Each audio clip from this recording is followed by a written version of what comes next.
O JRPG Ni no Kuni 2 Revenant Kingdom Principal Edition é um port com todas as DLCs do mesmo jogo já lançado em 2018 por PlayStation 4 e PC, sendo uma continuação do primeiro jogo da série, que marcou a união da experiente Level 5, uma grande desenvolvedora de jogos de JRPG, com o renomado estúdio Ghibli, conhecido por animes que marcaram a história por seus conceitos e arte marcante. Aqui nessa sequência, você terá mais uma vez os pontos fortes do primeiro jogo, mas com mudanças que fazem muito sentido para nós ocidentais. Mas você deve se perguntar se vale a pena jogar Ni no Kuni 2 no seu Nintendo Switch ou Switch Lite, se a história é novamente marcante, como está as mudanças no combate do jogo, trilha sonora, valor que esse jogo está custando normalmente ou nas promoções, e um ponto muito importante quando se trata de um port para o Switch: como está a sua performance, taxa de quadros e resolução na tela do videogame ou na TV. Eu vou contar tudo isso de forma objetiva e tratando dos pontos necessários para te ajudar a tomar a sua decisão de jogar ou não esse incrível game. Deixa eu começar te falando da história do jogo. Aqui temos um JRPG com um olhar inocente e infantil de fantasia medieval ao melhor estilo oriental, muito semelhante ao primeiro jogo da série, onde temos as intenções puras de uma criança para o destino do mundo. Nesse caso, acompanhamos o Evans, que é uma criança com um reinado que leva um golpe de estado e perde seu reino, mas que tem a visita inesperada do Roland, que veio de outro mundo, no caso, o nosso mundo, mas ele era presidente dos Estados Unidos e é transportado para o mundo de Ni no Kuni. E a única explicação para ter o presidente dos Estados Unidos aqui é pelo jogo tentar se aproximar do público ocidental. Mas ao decorrer da história você até mesmo esquece esse ponto, pois o enredo não volta a fazer viagem entre mundos, como no primeiro jogo, pois você ficará no mundo de Ni no Kuni visitando várias cidades que são bem trabalhadas, com diferenças culturais específicas, sendo interessantes de conhecer. Os personagens jogáveis que topam a missão do Evans de criar um reino onde todos serão felizes são legais, mas não são explorados na campanha base do jogo. Então aqui o jogo não desenvolve nenhum deles e o foco está na aventura pelo mundo mágico, não nos personagens. Sendo que na metade da história você sente ela arrastada, como se a trama estivesse repetindo situações somente para justificar você continuar a história principal, o que pode ser uma falha de roteiro, pois o mundo de Ni no Kuni te mostra diversas possibilidades que não são exploradas. Aliás, o jogo não tem legendas em português do Brasil, algo que desanima para nós brasileiros acompanharmos a trama. A não ser que você saiba inglês ou um dos outros 6 idiomas do jogo, você acabará deixando a história passar. E falar de Ni no Kuni é falar da sua incrível escolha artística. Dessa vez, não teve o envolvimento do estúdio Ghibli,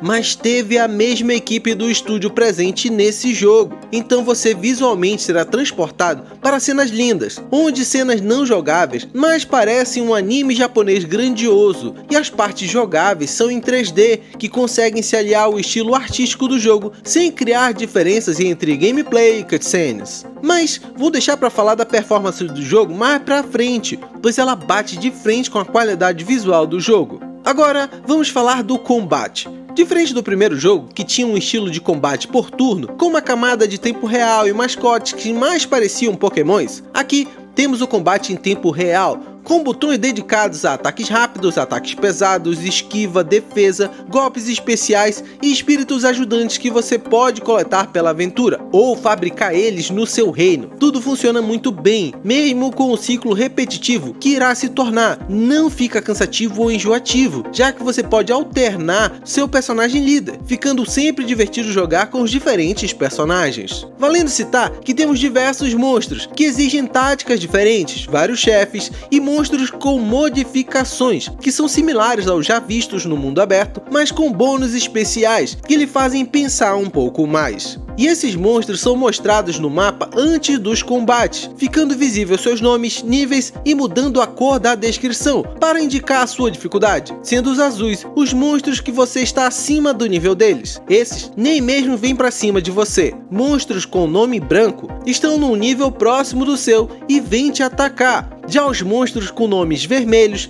têm um nível acima do seu, estão mais longe e se você se aproximar, eles vêm para o combate, mas esses indicativos te ajudam a escolher quais desafios encarar. Contudo, não se trata de um jogo difícil ou que vai lhe frustrar no combate. Mesmo que você coloque o jogo na dificuldade mais alta, ainda conseguirá lidar bem com as lutas, pois com o passar dos níveis, os monstros do local começam a dar menos dificuldade. Então, para quem tem um hábito de grind em JRPG, aqui não terá problemas. A trilha sonora continua impecável. Se você gostou dela no primeiro jogo, aqui temos o mesmo responsável, o Joe Hisashi, que traz boa parte da trilha sonora do primeiro jogo com leves modificações que fazem sentido por estarmos num jogo da mesma série, mas trazem um ar de novidade, sendo prazeroso andar por grandes áreas abertas com a trilha empolgante e heróica do jogo, ou entrar em masmorras e outros locais fechados com a sonoridade de urgência e alerta. No jogo, temos a adição de 2 minigames interessantes, que são um modo de gerenciamento de reino e outro de combate com exércitos. O de gerenciamento de reino é similar a um jogo de celular do mesmo estilo, onde você direciona personagens secundários para trabalhar em determinadas áreas, como ferreiros para armas, armaduras, minerar pedras preciosas, cuidar do estoque, etc. Valendo citar que esses personagens são os mesmos que você ajuda nas missões secundárias, pois eles se oferecem para ajudar o seu reino, sendo que cada um deles tem aptidões que deixam eles serem mais úteis em determinadas áreas e passam níveis, melhorando ainda mais suas habilidades de ajudar. E por que falei que é similar a um jogo de gerenciamento de celular? Pois cada ação de melhoria do seu reino usa o tempo real para ser concluída. Então, se a melhoria pede 40 minutos para concluir, depois de 40 minutos jogando, fazendo missões e descobrindo itens no mapa, você precisa voltar para o seu reino para ter benefício das melhorias. Já o minigame de combate com exércitos é um pouco repetitivo, mas nada que atrapalhe a experiência do jogo, onde você deve movimentar tropas de ataque para frente de inimigos certos, já que existem variações de tropas e algumas levam vantagem sobre as outras, te fazendo pensar rápido na hora de decidir qual tropa vai rotacionar para cada posição ao redor de Evans.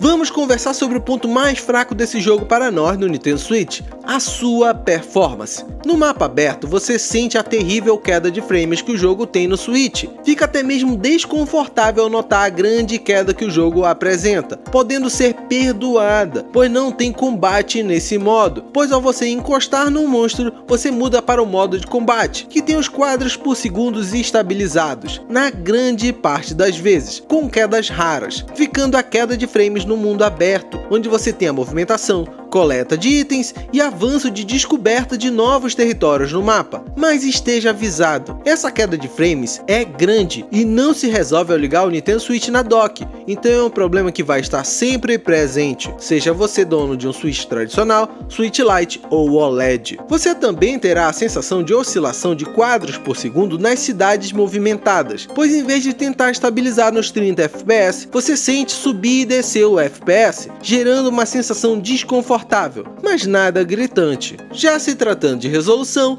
não temos surpresa. O jogo aparenta estar em 720p no modo portátil e ampliando a sua resolução para a TV quando está na dock. E agora, falta eu te falar de preço, já que esse fator influencia muito. Eu paguei R$ 96 na última promoção desse jogo, mas mesmo sem promoção, ele estreou no Nintendo Switch com o menor preço comparado com as outras plataformas, pois ele custa cerca de R$ 159, com duração de 39 horas de campanha principal e 92 horas se você fizer tudo que o jogo oferece. Isso sem contar as DLCs, Lair of the Lost Lord, onde você enfrenta o labirinto a partir do nível 120, e Tales of the Timeless Tomb, onde você traz novas histórias do passado dos personagens do jogo. Então, colocando na ponta do lápis, você tem um custo-benefício incrível para os fãs de JRPG com combate em tempo real. O jogo tem suas falhas de performance. Sim, é inegável que não teve uma otimização tão boa para o hardware do Switch, mas são problemas que ocorrem fora das batalhas e não vão te fazer parar de jogar por dificuldades técnicas. Fez falta não ter as legendas em português? Sim, também fez esse incrível jogo ficar restrito aos que conseguem ler em inglês ou jogar com um tradutor do lado. Mas se você joga JRPG há mais tempo, já deve estar acostumado com isso, já que não é somente no Switch que temos essa falta de localização, mas em outras plataformas o Ni no Kuni 2 não tem português do Brasil, infelizmente. Eu vou ficando por aqui.